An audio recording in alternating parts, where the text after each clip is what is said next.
Mick Jackson gave up trying to deal with Kevin Costner. No one put a gun to another person's head.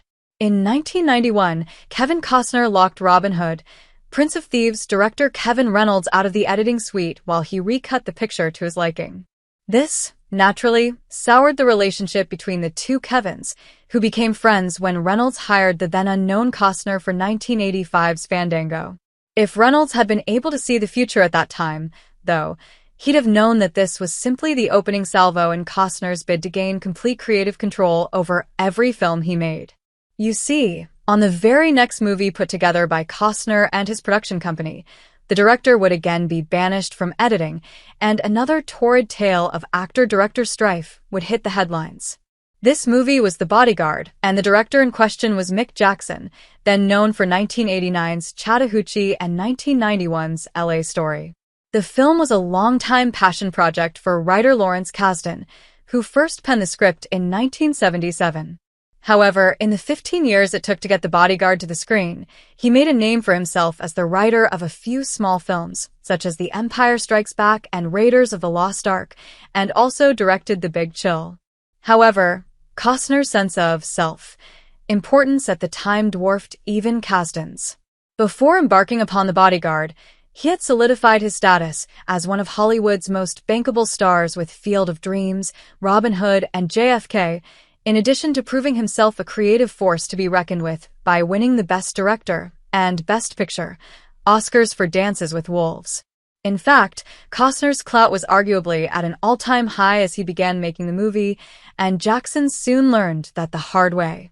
All four of us worked on this film together, Costner told Empire magazine in 1992, referring to himself, Jackson, Kasdan, and his producing partner Jim Wilson. Sometimes Mick's suggestions were listened to, and sometimes they were not. But no one put a gun to another person's head and said, "Do this." On the surface, this seems like a fairly reasonable thing for Costner to say, and he paints the picture of a harmonious creative collaboration. In reality, though, the idea of a director having so little say over his own film is highly unusual, and what Costner describes as a healthy exchange of ideas sounds much more like directing by committee, instead of the movie being helmed by a singular creative vision.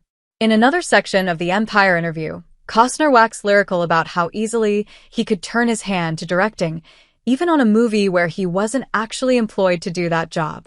Everything about filming, the camera, the angles, the pace, the motion, the characters has always come naturally to me, he mused, seemingly not seeing the irony that he was talking about a film another man was technically in charge of.